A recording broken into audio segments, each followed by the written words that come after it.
is up, YouTubes? Let's jump into the spoilers from Friday, go through the Deans, as well as the few cards we had spoiled on Sunday. I'll be honest, I thought there'd be more spoilers to come this weekend, on Saturday, but that's all right. Just means don't have to go through as many cards. So let's just jump right into it. We get to see a bit more of white-red being not so much just the aggro color pair, but also a bit more spirit-focused, recursion, history-focused. Yes. So we got a 3/3 with Vigilance Trample, and whenever it deals damage to a player, you get to return a creature with converted mana cost X or less from your graveyard to the battlefield, where X is the amount of damage it dealt. That's like a really efficient, helpful card. In Limited, it's going to be a promise. Just having Vigilance and Trample on a 3/3 for 3 is really good in Limited. The fact that it then also helps you recur your earlier plays, or stuff that got milled, I don't know how it got there, but it's there, and it's coming back for like free. That's, man, combat tricks or equipment or whatever you can throw on our Venerable Warsinger here, that's going to be super good. Huge pain for your opponent to deal with. Rip Apart, white-red, you get to choose one. It's only sorcery, but that's, I mean, 3 damage target creature or planeswalker, or destroy target artifact or enchantment. So just a lot of flexibility in that card. I don't know if it'll see standard playability, but limited, why wouldn't you play it? Right? Like, why not? All right, then there's Elite Spellbinder. It's only a 3/1 for 3 mana. It's like, why even look at it? But when it ETBs, you get to basically take a card from your opponent's hand, exile it, non-land card, exile it. They can play it, but they got to pay 2 more. Seems neat. Oh, wait, what's the Vitor Dominadorosa, world champion? Hey, oh, that's pretty sick. It's like his card. Oh, that is him. Hey, congrats, PVD. That's pretty sweet artwork that you get to pop up in there. Okay, now we get to look at the Friday cards, which includes the Deans, but first we have Star Pupil always jumping out in front. Hey, everyone, pay attention to me. The 1/1, essentially a 1/1 for 1. But when it dies, you get to take the 1/1 counter from it and put it on target creature you control, which kind of works all right with our Venerable Warsinger here. I mean, that's a stretch to really get a ton of value from it in that way, but depending on if there's going to be like maybe some 1/1 counter moving synergies or somehow pull that off consistently, I mean, it's got potential. We'll just have to see how much potential our Star Pupil here can really maximize and reach. They got to start spending less time for the Insta and taking these obviously framed pictures and just start working hard. You know, kind of looks like a teacher's. No one, like, come on. Okay, now we're on to Cayenne, Dean of Substance. And she's all about exiling the top card of your library, and if it's a land card, you get to put it in your hand. So there's some sweet card advantage to get you going in Limited. Or if not, it gets exiled with a study counter on it, and then you can pay 5 and create a creature that has as many 1/1 counters on it as you have cards in exile with study counters on them. So if you really get into like a mid to late game where stuff's stalled out and you want to keep up your counter spells and your opponent passes, you just say on your end step, tap it, exile a card, and then create a creature token. And those creature tokens are going to get maybe start as a 2/2, then the next one's a 3/3, and then the next one's a 4/4, and next thing you know, game's over until they get rid of Cayenne, Dean of Substance here. And then our Dean of Theory, the smug looking owl that it is a 3/3 flyer, X and 2 blue, exile top X cards of your library. They get study counters. You get to put any card with the study counter on it from exile into your hand each time you activate that. So on your end step, which means this 3/3 bird dude is just going to be hanging out, being as verbose and over the top as usual. Not really an attacker, more of just a mental attacker, which is actually, I mean, that's pretty on flavor. More of the mental mind games.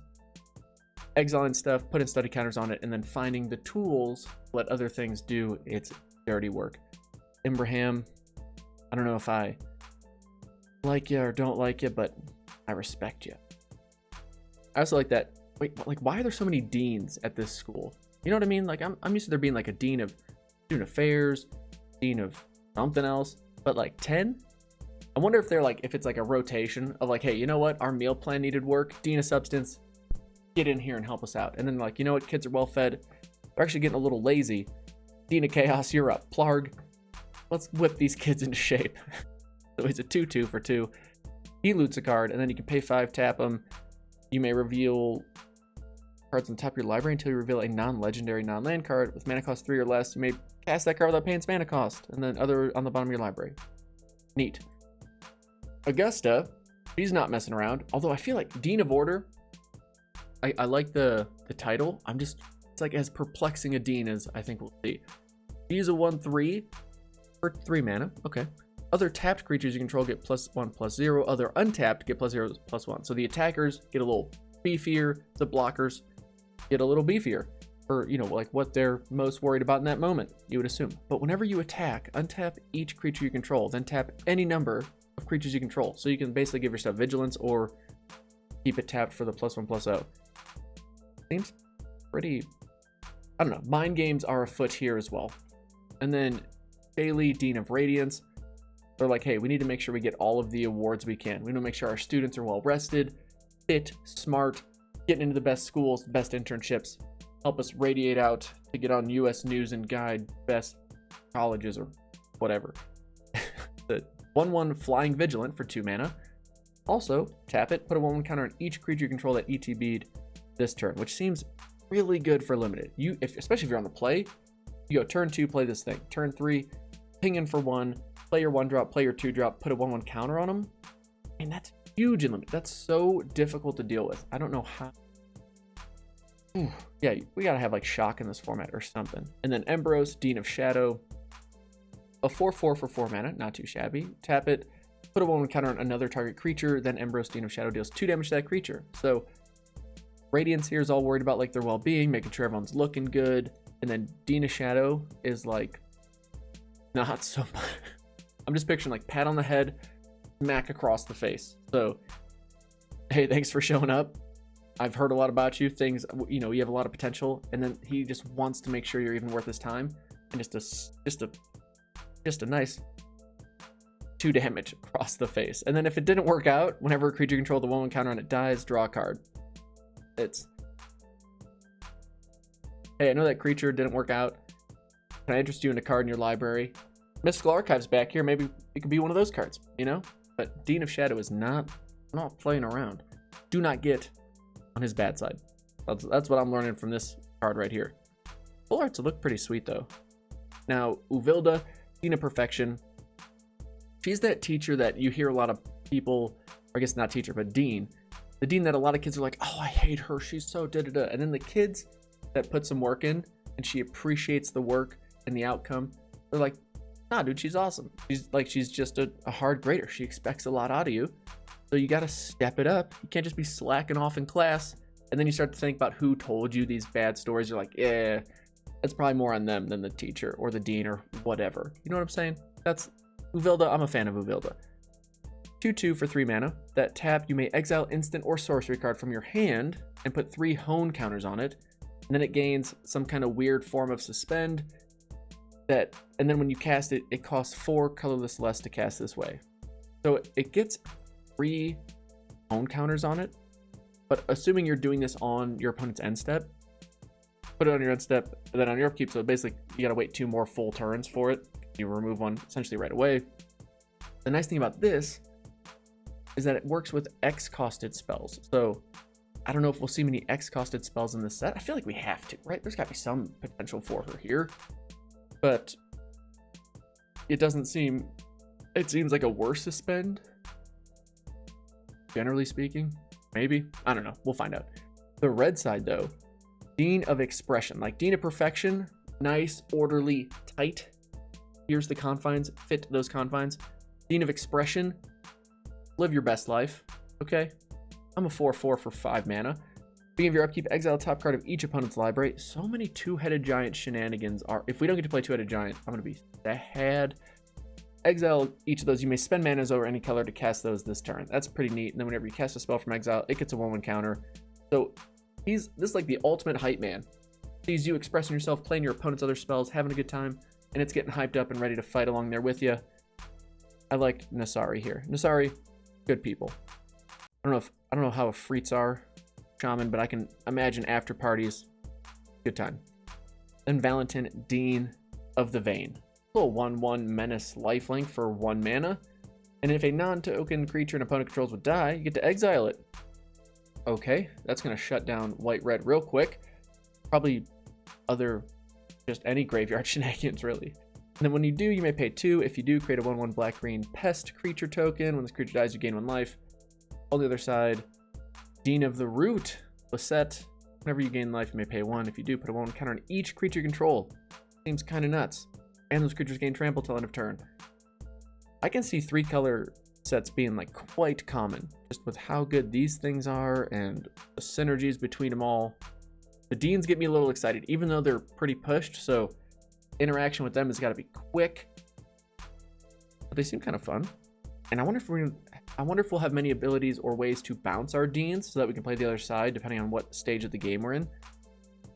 What do you think? I don't know. Who's your favorite Dean? I think mine is got to be white black or blue red. I think those are my top 2 right now.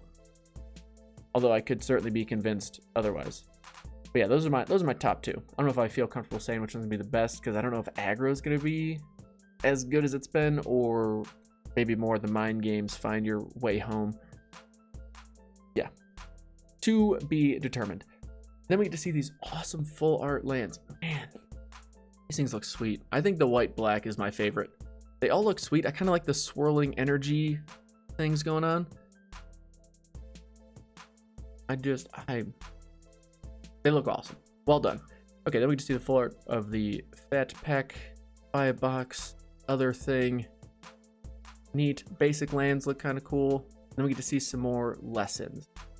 This is like the biggest wild. I don't know if the lessons are going to be OP and just so efficient, so powerful that whoever gets to the most amount of lessons or learns the most wins. Still, I think learn is the dumbest mechanic name we've had in a long time. I don't like it. I wish it was study. I really wish it was study, or something that just doesn't seem so awkward to say, you know? Anyway, environmental sciences. Search your library for a basic land card, reveal it, gain 2 life. Like, that's not the most efficient card, but it is for colorless, and if it just tags on to another spell for free, essentially, like, it's not too shabby.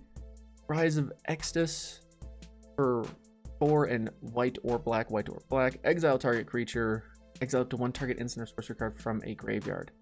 So for 6 mana, exile a creature, and then learn.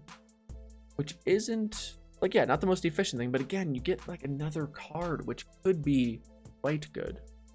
And the fact that you get to pick what spell it is, I don't know how many. Drafting will be really interesting, too. Depending on how you draft, learn, and lesson cards, along with other just really strong commons, uncommons, bombs, whatever. This is going to be I'm going to just throw it out there. It's gonna be a really difficult set to draft well. You might just stumble into some good things, but to consistently draft it well, it feels like you're gonna have to balance.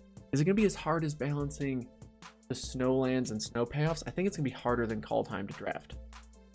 At least I hope it is, because I feel like Kaldheim's also kind of turned into like, here's your 2-3 main lanes to get into, which no control or not. Man, I'm really, my brain is just seeing a lot of this what if type scenarios floating out there, and I don't know how it's going to land. I guess we gotta see more cards, right? We're still pretty early on in spoilers. Moving on, study break. That's what I'm gonna be doing when I'm seeing more of these cards spoiled. Tap into 2 creatures and then learn. Which is pretty decent for 2 mana instant speed. The fact that it can help you fix your mana or find removal or something doesn't seem like a waste of a card. Like, if it was just tap 2 creatures for 2 mana, I don't know why you would rarely, if ever, play that card. The fact that it replaces itself with a spell you may really want or need, decent. All right, enthusiastic study, +3/+1, and gains trample till end of turn. Learn. Could be good. Could be good. Field trip. I love the name. Okay, search the library for basic force, put on the battlefield, and then learn. Ramp yourself and go get another card. Sure. And then we get to see the new mechanic Ward, or effect, or whatever it is. Ward is basically, it's like protected for 2. Whenever it becomes the target of a spell or ability, it gets countered unless your opponent pays an extra 2. Which, a 3/1 flyer for 4 that's got protection seems kind of good. Seems really good, actually. Then we get to see the normal border non-full art. Okay, and then introduction to prophecy for 3 mana, scry 2, draw a card. 3 colorless mana, scry 2, draw a card. So, what? Remove your best creature, and then 3 mana later, I get to scry 2, draw a card. I get it's like a lot of mana. Like, I'm hoping they played with it enough and got the feel for the lessons and how they interact, and really sat down and thought, okay, this needs to be inefficiently costed to make sure we're not getting too far ahead of ourselves. Only time will tell. I mean, we're really just, I mean, I can't expect everything's released perfectly, obviously, but hopefully, I'm hesitant. Introduction to Annihilation, exile target non-land permanent, its controller draws a card. I don't mind that. because you're getting rid of one problem, but you could definitely be helping your opponent find the next one. And then first day of class, whenever a creature ETBs, it gets a 1/1 counter and gains haste. Then you get to learn. This could like the learn makes this definitely playable, especially if you're in the aggro deck and you're later on in the game. Actually, this can be like perfect for mid game where you can play it and then play 2 creatures, haste, 1/1 counter, learn. But even if you get to play it with 1, say it's turn 5, play this, play your 3-drop, it gets bumped up basically to a 4-drop. Now I got haste and the 1/1 counter. I'm assuming the 1 power toughness kind of makes up for it a bit, and then you get to go find something like Introduction to Prophecy and find another card you need. Yeah, I'm buying it. Expanded Anatomy, put 2 1/1 counters on target creature, gains Vigilance till end of turn. Like, not the most exciting thing, but could help.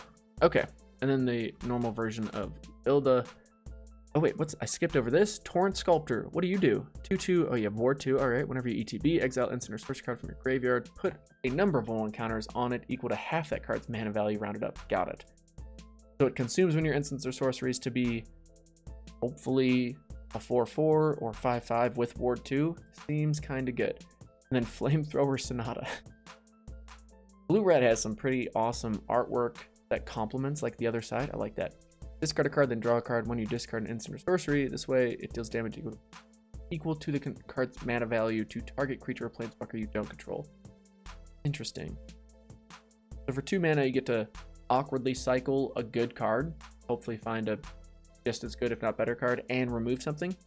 Seems more of like an act of desperation than the ideal way you want to play this card. I think you're more often than not just wanting to, at least in limited, play your flyer. So there you have it.